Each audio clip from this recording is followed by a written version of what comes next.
부자가 되자. 부자가 되는 첫 걸음마. 부자가 되기 위해 알아야 할 96가지 경제 금융 용어 이해하기. 안녕하세요. 세종 다람쥐 부동산 TV 서은주 공인중개사입니다.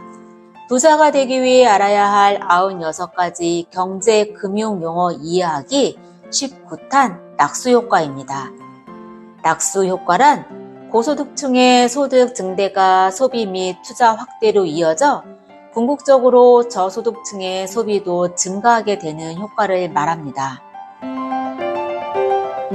낙수효과라는 용어는 윌 로저스라고 하는 유머 작가가 상류층 손에 넘어간 모든 돈이 부디 빈민들에게도 낙수되기를 고대한다 라고 하며 미국 제31대 하버드 후보 대통령의 대공황 극복을 위한 경제 정책을 비꼬면서 처음으로 등장을 했습니다.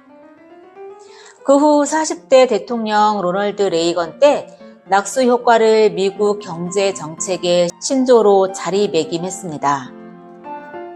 1980년대 레이건 행정부는 두 차례 오일 쇼크로 스태그플레이션을 겪고 있던 미국 경제의 회생을 위해 레이건 로믹스라고 하는 경제 정책을 처방하게 됩니다. 이 처방은 부유층에 증대된 소득이 저소득층에게도 흘러내려갈 것이라는 믿음에서 근거한 것이었습니다.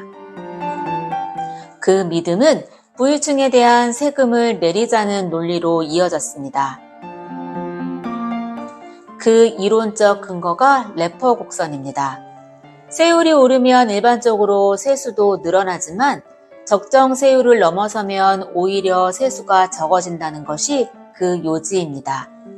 과도한 세금이 경제 활동을 위축시켜 세원을 줄일 수 있기 때문입니다.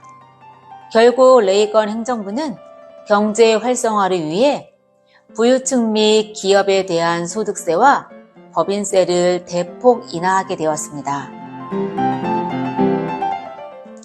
낙수 효과는 분배보다는 성장을 우선시하는 경제 철학에 더 가깝습니다.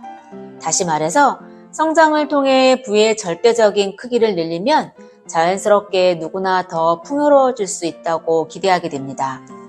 부유층의 소득 증대가 유발하는 소비와 투자가 경제 성장으로 이어져 결과적으로 저소득층도 그 과실을 맛보게 된다는 것입니다. 정부가 경제 정책으로 대기업과 고소득층 또는 부유층의 소득과 부를 먼저 늘려주게 되면 이들의 소비와 투자 증가를 통해 전체 경제 활동이 활발해지면서 결국에는 중소기업과 저소득층도 혜택을 볼 수 있다는 주장입니다. 이러한 주장은 분배와 형평성보다는 성장과 효율성을 중시하는 논리에 근거합니다.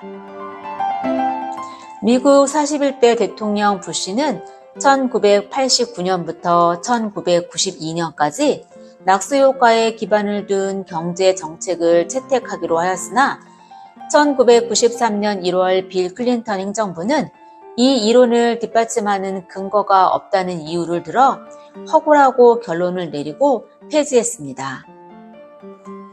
또한 IMF 국제통화기금은 선진국, 신흥국 및 개발도상국을 대상으로 한 연구에서 상위소득 20% 계층의 비중이 커질수록 경제 성장률이 낮아진다는 실증 분석 결과를 발표하면서 2015년 5월 낙수효과 이론은 완전히 틀린 이론이라고 이 이론을 폐기했습니다. 낙수효과와 반대 개념인 분수효과가 더욱 힘을 받고 있습니다. 분수효과란 경제 성장의 원동력을 분수처럼 아래에서 위로 뿜어져 나오게 한다는 것으로 복지 정책 강화를 통한 저소득층의 소비 증대가 핵심이며 이를 성장의 발판으로 삼는다는 취지입니다.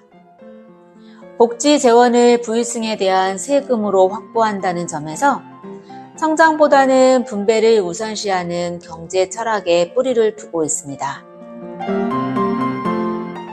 지금까지 부자가 되기 위해 알아야 할 경제 금융 용어 이해하기 낙수효과였습니다.